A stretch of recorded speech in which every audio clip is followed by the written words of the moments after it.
I'm coming to you from a slightly different place today. It's a little bit noisier than normal, but here goes.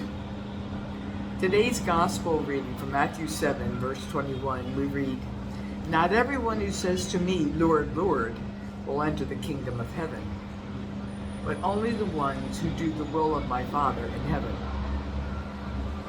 When I was a child at this time of year, we started to make our lists for Santa, and wondering where we stood on the naughty and nice list.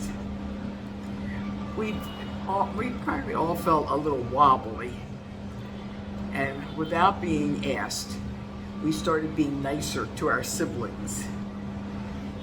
As adults, we tend to take this same approach to entering the kingdom of heaven. Do we need to make a list to show St. Peter how we did the will of the Father in heaven? What's the minimum score to qualify? Does leading a Cub Scout pack count as much as donating to the food pantry?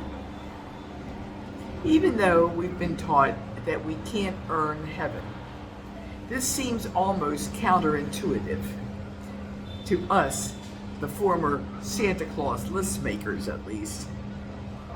Somehow, we instinctively feel we need to prove to God that we are worthy of a reward. Maybe that's why the Pharisees prayed by reminding God of all the good things that he did.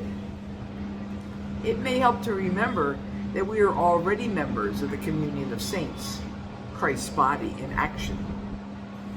The people who believe this are feeding the hungry, welcoming the stranger, comforting the afflicted, and generally serving the least of our brothers and sisters. They aren't worrying whether God is noticing. Of course he is. But such people don't quit helping others when they reach an imaginary celestial minimum point total required to get into heaven.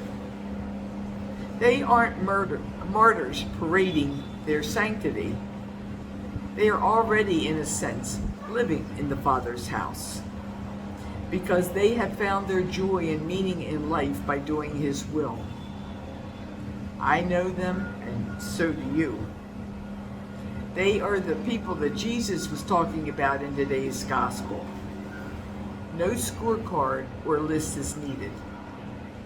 And finally, as to those who call out, "Lord, Lord," to flaunt their piety, I think of that unsanctimonious Baptist Harry Truman is alleged to have said, "When someone prays too loudly in church, go home and lock up the smokehouse."